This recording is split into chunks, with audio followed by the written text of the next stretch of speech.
Enthralling, honest, insightful, compelling, stimulating, and fascinating are just some of the words used to describe Jamaica Fi Real, the new book by O'Brien Chang, which already has been getting rave reviews. He joins us this morning to tell us more. Sir, good morning. Good morning, morning, ladies. Chang. How are you? It is indeed a pleasure. I mean, many persons know you as a political analyst and a columnist. How did you venture into writing this book? Well, I've written one before, Reggae Roots, Story of Jamaican Music.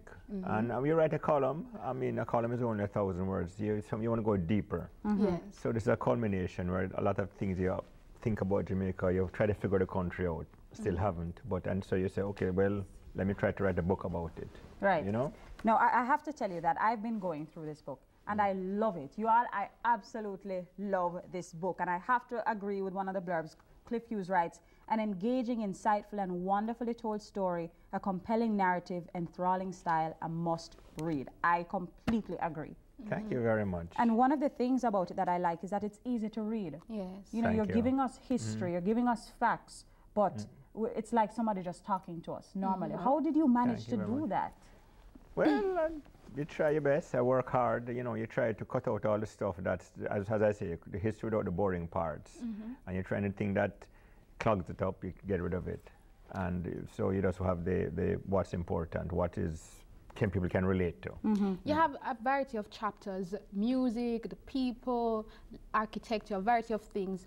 What sort of research did you do to compile this book? Oh, lots of research. I read a lot, and you know, all the books on Jamaica that are good. And what helped a lot, Jamaica Journal, the magazine, I found a lot of really good stuff in Jamaica Journal. So that really helped a lot to get at different aspects, you know. And how long did it actually take you to write the book? Actually, Ian Radler approach, it was supposed to be for Cricket World Cup in 2007, but ran over, you know, so it took about four years or so to get it good. Now, you cover, as Tamar said, a wide range of topics inside of it, and I'm sure there are several more that could have been added. So what process did you go through to decide this is going to make the cut, this will be in the book?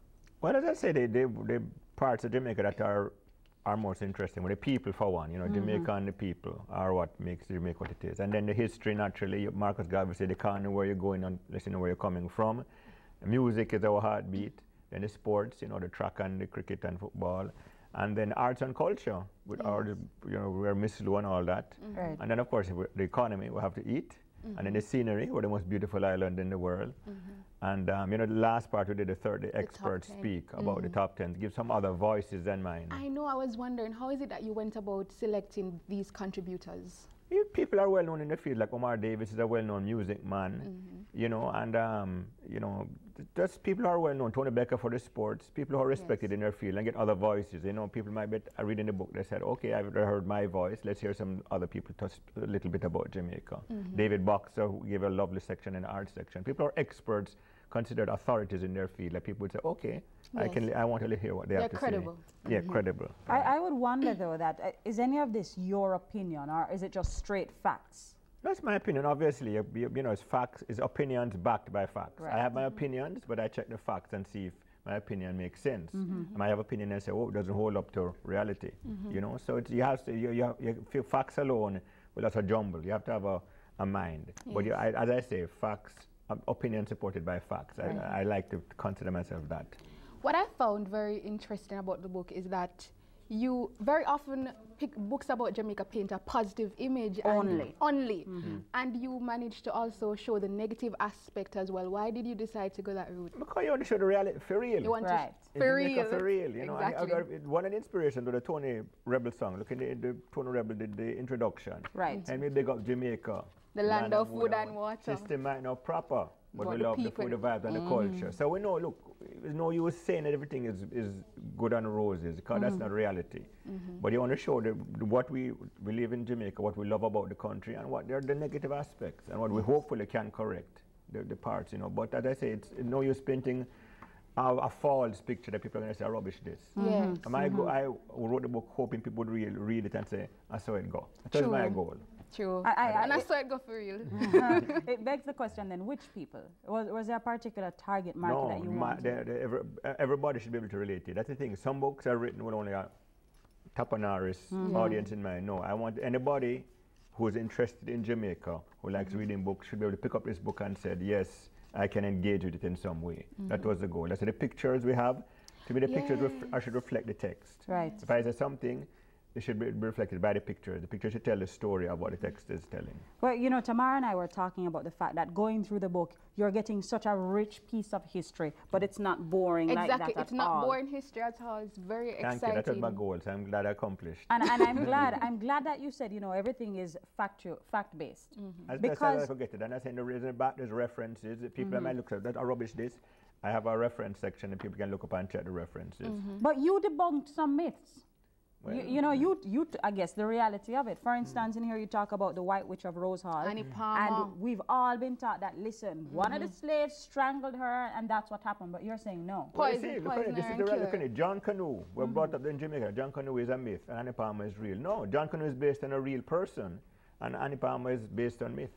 So, you know, as Marcus Garvey said, we must know where we're coming from, where we're going. And often, what I find when I did the research, what we are taught is not how it goes. Right. True.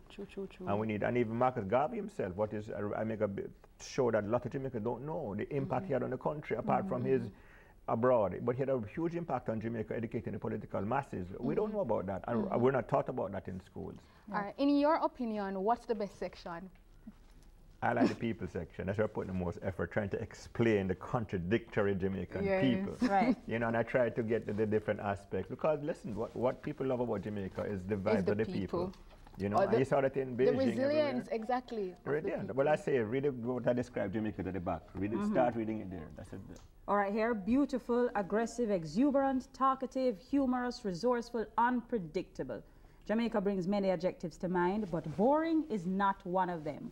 No other country so young and so small has had such global cultural influence as the land of Marcus Garvey, Louise Bennett, Bob Marley, and Usain Bolt. Jamaica Fi Real ponders this present in the context of the past and highlights the threads of continuity. Here is today's Jamaica from a Jamaican point of view, giving an in-depth look at its people, history, music, sports, religion, and culture. It's the good, bad, ugly, and pretty. A vivid 21st century portrait of perhaps the world's most fascinating island. Ah! Fantastic. Thank you very much. Love it. Where can people get a copy of it? Everywhere. It's available everywhere.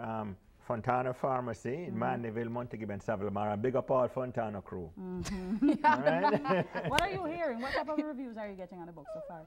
Pretty good so far. People like it pretty much. It's just out, people are getting words going around. But Professor Gordon Shirley from UWI, he liked it very much. You know, hoping to do the launch at UWI end of month, hopefully, when it's sorted out. But so far, so good. And I hope everybody reacts like you ladies. Yes. And by the way, the photography is very superb. by The the way. illustrations, 25. Oh, very reasonable. Hardcover for $3,800, but $2,500 for this. Which I think is good value for money. Yes, that's very reasonable. Is it available online?